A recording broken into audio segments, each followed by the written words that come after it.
ការស្រឡាញ់គឺមានន័យបំផុតគឺរស់នៅជាមួយមនុស្សដែលយើងស្រឡាញ់ដល់ចាស់កោងខ្នងគឺជាអ្វីដែលសំខាន់បំផុតដែលមនុស្សគ្រប់គ្នាត្រូវការ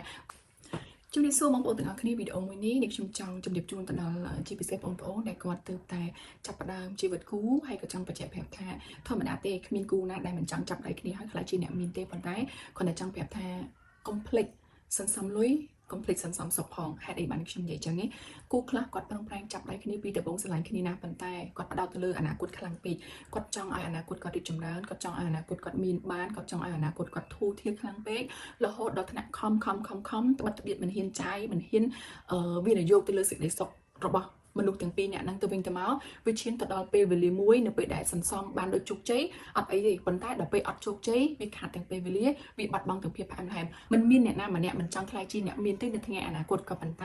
គ្រាន់តែថាកុំភ្លេចសាងសេចក្តីសុខឲ្យគ្នាទៅវិញទៅមកសាងភាពផ្អែមល្ហែមឲ្យគ្នាទៅវិញទៅមកវាជាចំណងនៃការស្រឡាញ់សម្រាប់យើងថ្ងៃក្រោយឲ្យបានយូរអង្វែងដូចគ្នាខ្លះគាត់ប្រឹងរមែនតែនចាប់ដៃគ្នាមកគាត់ផ្អែមល្ហែមជាមួយគ្នាបានតែដំបូងឯងប៉ុន្តែអារម្មណ៍គាត់អត់គិតនៅក្នុងបច្ចុប្បន្ននេះគាត់គិតតែទៅថ្ងៃអនាគតធ្វើម៉េចថ្ងៃអនាគតឲ្យមានឲ្យបានឲ្យសល់អញ្ចឹងប្តីក៏ខំប្រពន្ធក៏ខំបលឹមបាត់ប្រលប់ចូលប្រលឹមបាត់ប្រលប់ចូលហើយសូម្បីតែពេលដែលប្រលប់ចូលហ្នឹងក៏អត់មានពេលនឹងនិយាយហៅគ្នាទៀតព្រោះម្នាក់រវល់តែនៅមុខទូរស័ព្ទមុខកុំព្យូទ័ររៀងខ្លួនបែរខ្នងដាក់គ្នារៀងខ្លួនអញ្ចឹងពីមួយថ្ងៃទៅមួយថ្ងៃពីមួយថ្ងៃទៅមួយថ្ងៃអាការខិតខំប្រឹងប្រែងរបស់គាត់ហ្នឹ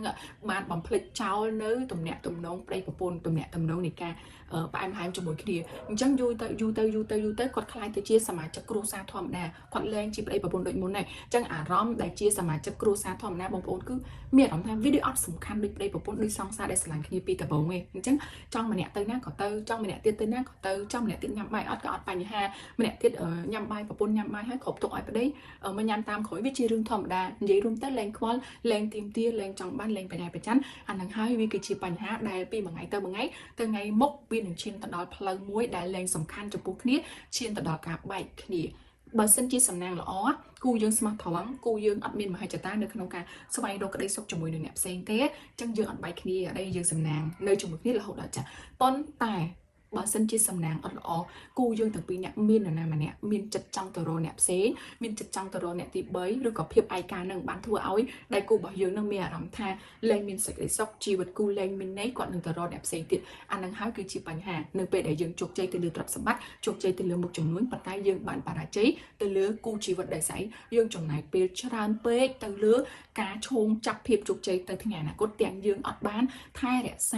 នៅអ្វីដែលកំពុងតែមាននៅក្នុងពេលបច្ចុប្បន្នអញ្ចឹងបញ្ហាហ្នឹងវាធ្វើឲ្យយើងអត់មានសេចក្តីសុខទេជីវិតមនុស្សនៅក្នុងមួយថ្ងៃគឺមានសារៈសំខាន់បំផុតបងប្អូនខ្លះក៏ថាអូយថ្ងៃស្អែកក៏ប៉ុណ្ណឹងថ្ងៃខាងស្អែកក៏ប៉ុណ្ណឹងក៏ប៉ុន្តែបងប្អូនត្រូវចាំថានៅពេលដែលថ្ងៃស្អែកប៉ុណ្ណឹងថ្ងៃស្អែកទៀតប៉ុណ្ណឹងគឺជីវិតវាធម្មតាប៉ុន្តែអ្វីដែលសំខាន់បងប្អូនគួរតែយល់ថាថ្ងៃហ្នឹងប៉ុណ្ណឹងថ្ងៃស្អែកត្រូវតែឲ្យជាងនឹងមានន័យថាប្រឹងរកឲ្យខ្លាំងជាងនឹងក៏កុំភ្លេចរក្សាទំនាក់ទំនងប្តីប្រពន្ធឬក៏គូស្នេហ៍ឲ្យល្អជាងនឹងជាងថ្ងៃនឹងដូចគ្នាដូចដែលយើងប្រឹងរកដូចគ្នាអញ្ចឹងលុយក៏យើងប្រឹងរកតំណែងគ្រួសារប្តីប្រពន្ធគូសង្សារស្នេហាក៏នៅតែប្រឹងថែរក្សាដើម្បីកុំឲ្យទៅថ្ងៃមុខយើងជោគជ័យឬក៏បរាជ័យយើងក៏មិនបាត់បង់មនុស្សដែលយើងស្រឡាញ់ដែរជាធម្មតាពេលវេលាវាតែងតែប្រែប្រួលទៅមុខថ្ងៃនេះយើងនិយាយថាមិនអីទេខ្ញុំនឹងស៊ូស៊ីអត់ស៊ីឃ្លាមតែថ្ងៃក្រោយខ្ញុំមិនប្រែប្រួលជាមួយគាត់ប៉ុន្តែយើងមិនអាចធានាបានទេពេលវេលាប្រែប្រួលពីមួយថ្ងៃទៅមួយថ្ងៃអារម្មណ៍យើងប្រែប្រួលរហូតបងប្អូននិយាយមួយទៀតអាចនិយាយថាចូលអាភាសាដែលគេនិយាយថាស្អីគេចក្រវាលនេះខ្ញុំមិនសូវជឿហ្នឹងប៉ុន្តែគាត់ថាពេលវេលានឹងធ្វើឲ្យមនុស្សប្រែប្រួលនៅចំណុចត្រង់ចំណុចហ្នឹងអញ្ចឹងបងប្អូនរកសន្សំបាន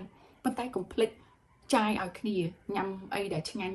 ទៅតន់មានឱកាសតន់មានពេលវេលានៅជាមួយគ្នាហើយរក្សាពេលវេលាល្អកុំភ្លេចប្រឹងរកកុំភ្លេចប្រឹងថែចំណងតាក់ទងប្តីប្រពន្ធចំណងតាក់ទងគូស្នេហ៍បើទោះបីជាយើងរៀបការជាមួយគ្នាយូរហើយក្តៅក្តីក៏ប៉ុន្តែអត្តនៈទំនងប្តីប្រពន្ធហ្នឹងគឺត្រូវការឲ្យយើងនឹងថែវាពីមួយថ្ងៃទៅមួយថ្ងៃពីមួយថ្ងៃទៅមួយថ្ងៃទោះបីជាប្តីប្រពន្ធយើងមិនអាចក្មេងដូចមុនទោះបីជាប្តីប្រពន្ធយើងមានអាយុកាន់តែច្រើនវ័យរបស់យើងកាន់តែចាស់ស្បែកយើងកាន់តែជ្រីវជ្រួញដៃគូយើងលែងស្អាត